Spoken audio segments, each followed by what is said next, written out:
на рынок, выставляют непосильную, на ярмарку, выставляют непосильную для нас. Позор!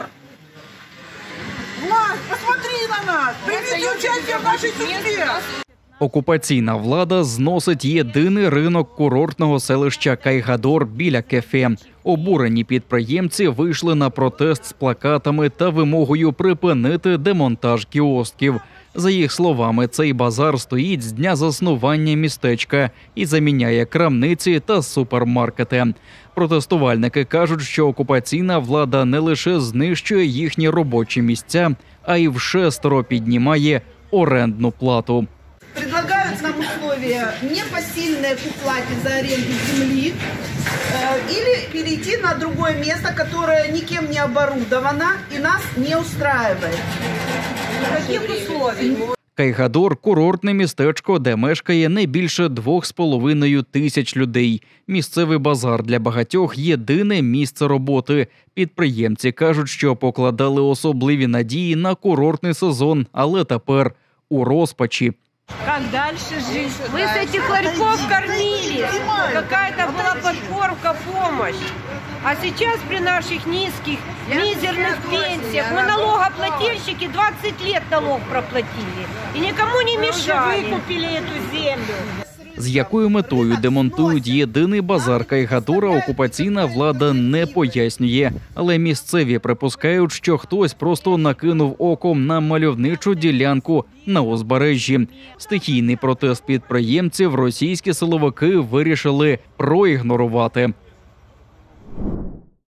Росіяни судять жителя Бахчисарая, який помочився на знаки російського вторгнення Z і V. Олександра Тюренка звинуватили у нарузі над так званими символами російської слави, інформує правозахисна організація «Кримський процес». 23-річного кримчанина схопили після публікації в мережі відео, де він справляє потребу на алеї, присвяченій російському вторгненню в Україну. Цікаво, що головує у сфальшованому процесі суддя окупаційного Верховного суду Криму Алла Хіневич. Щодо неї самої український суд розглядає кримінальну справу про державну зраду. Хіневич відома своєю участю у справах політв'язнів Івана Яцкіна, Костянтина Ширінга, а також віце-президента Всесвітнього конгресу кримських татар Лінура Іслямова.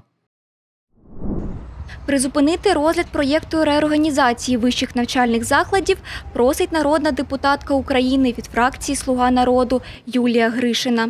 У зверненні до прем'єр-міністра Дениса Шмигаля членкиня освітнього комітету закликала до прозорості та хоче чітких підстав для об'єднання вишів, включно з Таврійським національним університетом. Нардепка зазначає, що до неї неодноразово зверталися керівництва вишів і студенти з проханням вплинути на рішення уряду, адже належної комунікації від Міністерства освіти, за їх словами, вони не отримали. Є в нас унікальні університети, які знаходяться, наприклад, в різних регіонах країни, які є невеличкими, де працює не так багато викладачів і навчається не так багато студентів, але вони є унікальними, єдиними в країні. Їх теж потрібно зберігати. Тобто це питання стратегічного бачення всієї системи.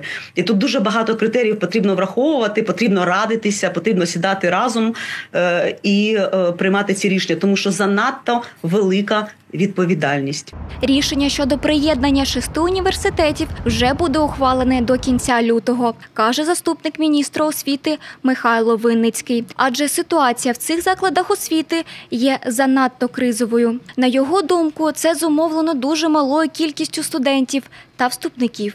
Ми маємо на сьогоднішній день таку ситуацію. Якщо говорити про демографію в Україні, 15 років тому у нас було 670 тисяч випускників шкіл щороку, а на сьогоднішній день у нас 360 тисяч випускників шкіл. То, відповідно, ми можемо говорити про те, що просто кількість наших потенційних студентів впала майже наполовину. Нагадаємо, що Міністерство освіти та науки запропонувало Кабміну проєкт розпорядження. Він передбачає передбачає реорганізацію закладів вищої освіти, зокрема Таврійського національного університету. Керівництво, студенти та деякі громадські організації не згодні. Вони вважають пропозицію МОН щодо підпорядкування Києво-Могилянської академії знищенням ТНО і кримського символу. Заступник міністра освіти Михайло Винницький наполягає, що йдеться про підвищення рівня освіти, а оптимізація вишів, за його словами, є однією з вимог ЄС.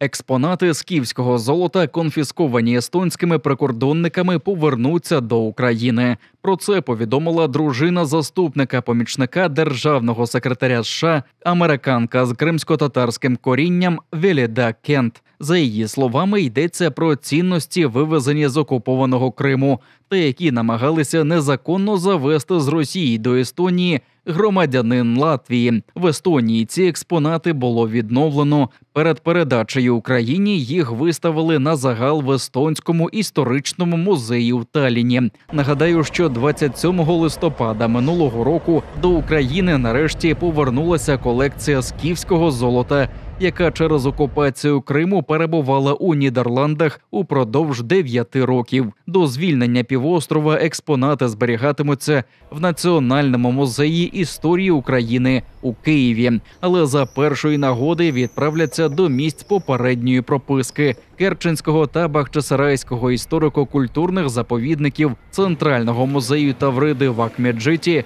та заповідника Херсонес.